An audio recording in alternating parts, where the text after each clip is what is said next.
Para os austríacos, assim como a inflação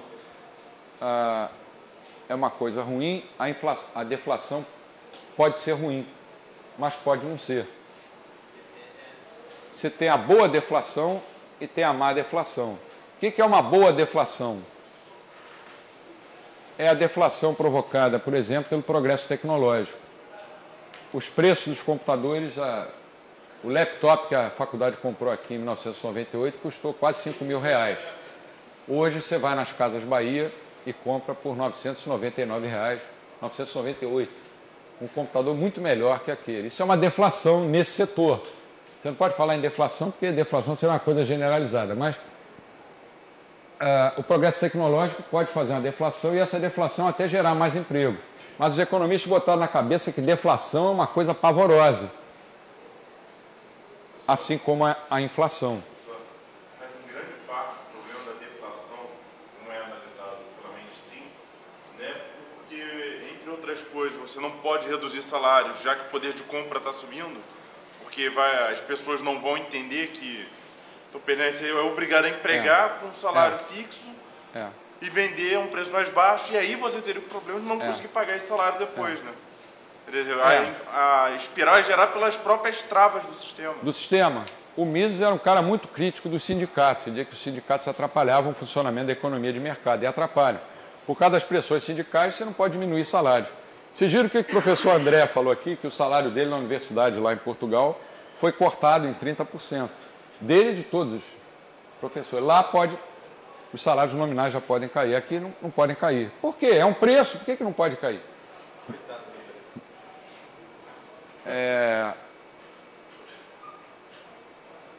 pessoa confunde quantidade de dinheiro com riqueza. Que é diferente, né? A inflação não deve ser entendida simplesmente como um aumento contínuo e generalizado de preços. Esse é o efeito, não a causa.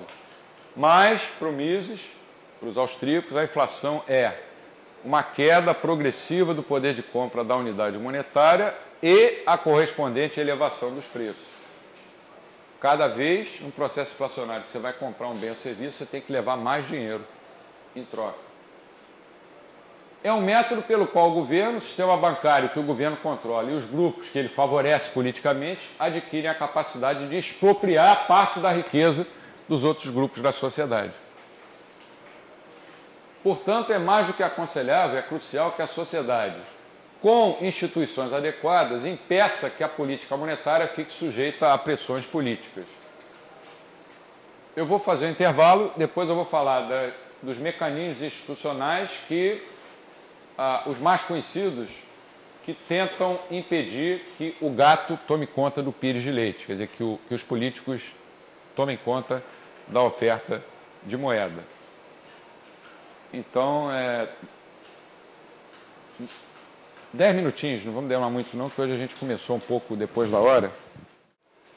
Então, quais seriam os mecanismos institucionais voltados para impedir que o controle da oferta de moeda seja politizado? O primeiro que o Mises defendeu seria ancorar a moeda ao estoque de ouro, quer dizer, o padrão ouro, né, a volta ao padrão ouro, dos bancos centrais. O segundo, sugerido por Hayek em 1974, no livro chamado A Desnacionalização do Dinheiro.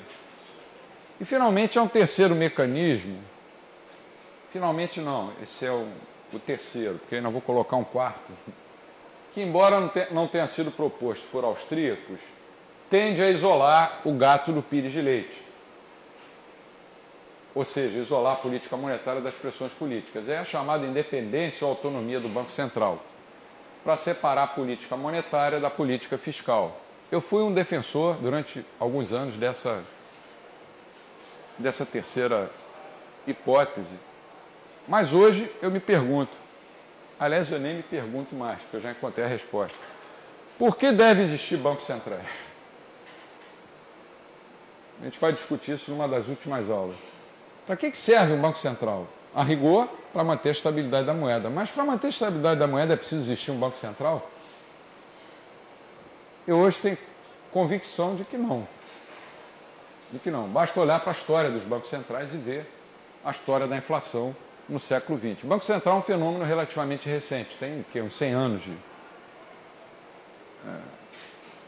Mas, de qualquer forma, dado que existem bancos centrais e que esses dois mecanismos, o padrão ouro é difícil você hoje implementar novamente um negócio desse. Desde 1923 eles abandonaram e não interessa para nenhum governo o padrão ouro porque vai limitar o poder dele de colocar em circulação papéis com onças pintadas, enfim, ou George Washington. A segunda do Hayek é uma coisa que eu acho que é revolucionária demais para o nosso tempo. Você aceitar que existam moedas privadas, embora a história tenha vários registros de moedas privadas, todas com sucesso, principalmente nas cidades mais comerciais italianas, lá 1400, 1500, 1300, Veneza, Firenze e outras cidades. A terceira, já que o mundo é assim, já que existe Banco Central, então seria fazer um Banco Central tipo o Banco Central da Alemanha Ocidental antigo, que era um Banco Central para valer. Tinha autonomia total e não é por isso que o marco foi a moeda que apresentou a menor inflação depois da Segunda Guerra, até menor do que a inflação da Suíça.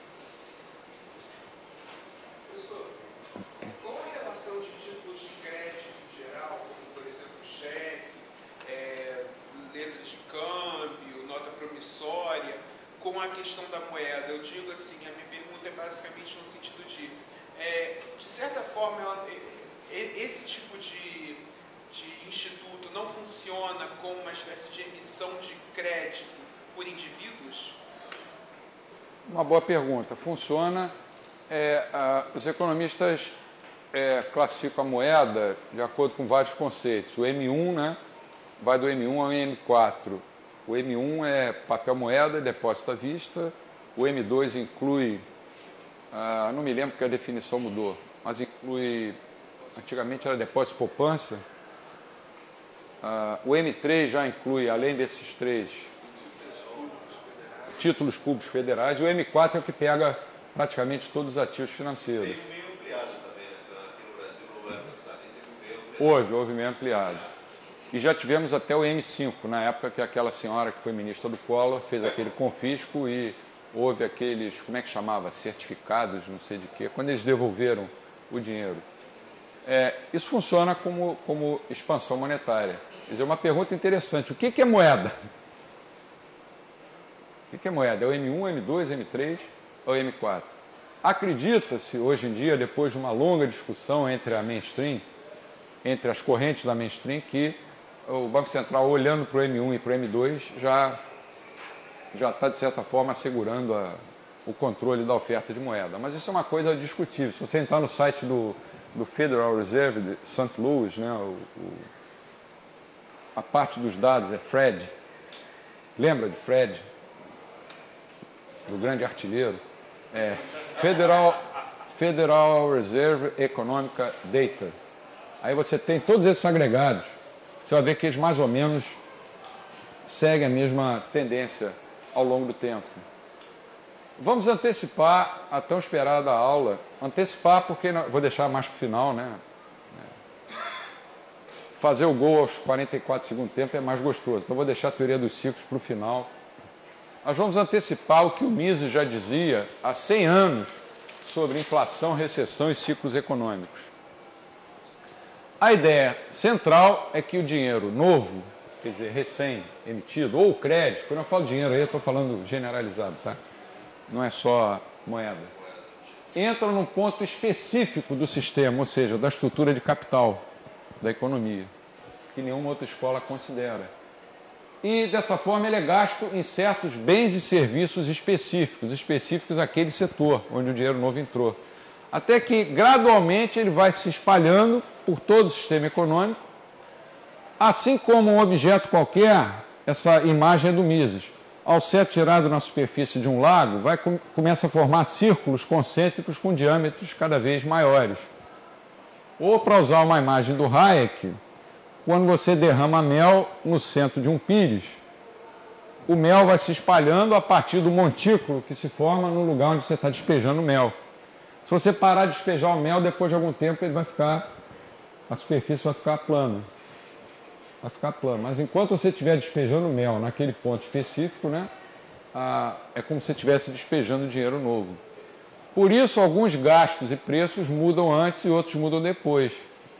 E enquanto a mudança monetária, por exemplo, uma expansão do crédito, for mantida, a sua irradiação para os gastos e preços vai continuar. Imagina, um cara há 100 anos escreveu isso. Dessa forma, as alterações provocadas nos preços relativos produzem mudanças na alocação de recursos. Aquele setor X da economia está crescendo, porque o governo resolveu incentivar para uma política industrial. Aí a alocação de recursos vai mudar. Um cara que ia botar, por exemplo, investir em empresas agrícolas, muda de ideia e passa a investir naquele setor que o governo incentivou, em detrimento do setor em que ele ia investir. Quer dizer, uma coisa artificial, induzida de cima para baixo. Quando você tem um aumento no crédito bancário, supondo que não haja expectativas de inflação futura, as taxas de juros, inicialmente, como você observou na primeira metade da aula, vão cair, mantendo-se abaixo dos níveis que elas alcançariam caso o crédito não tivesse aumentado. Mais tarde, o Hayek chamaria isso de poupança forçada. Quer dizer, uma expansão monetária induz a taxa de juros, ou as taxas de juros, né? Porque no mundo real não existe uma taxa de juros, você tem uma infinidade. Elas vão ficar menor do que se o crédito não tivesse aumentado.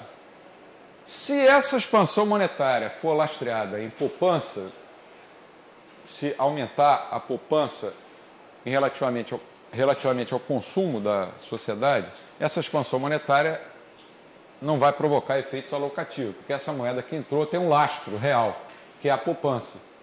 Mas quando essa moeda entra sem ser lastrada em poupança, quando é um papel pintado, como os austríacos gostam de falar, e num sistema de reservas fracionárias, que é outra coisa que eu acho absurda, que vai ter que ser revista mais cedo ou mais tarde, aí você vai ter mudanças alocativas. As taxas de juros inicialmente caem, mas o efeito disso é que necessariamente os padrões dos gastos, somente consumo, vão sofrer alterações. Os gastos de investimentos vão subir relativamente aos gastos de consumo corrente. Por quê? Porque gastos de investimento são geralmente gastos de longo prazo e gastos de consumo corrente são gastos de curto prazo. Então, quando a taxa de juros cai, você estimula toda a economia, mas não estimula por igual. Você estimula mais os setores de longo prazo. Imagina um projeto de 15 anos de duração e um projeto de 6 meses. Qual que vai ser mais estimulado quando a taxa de juros cair? É o de 15 anos.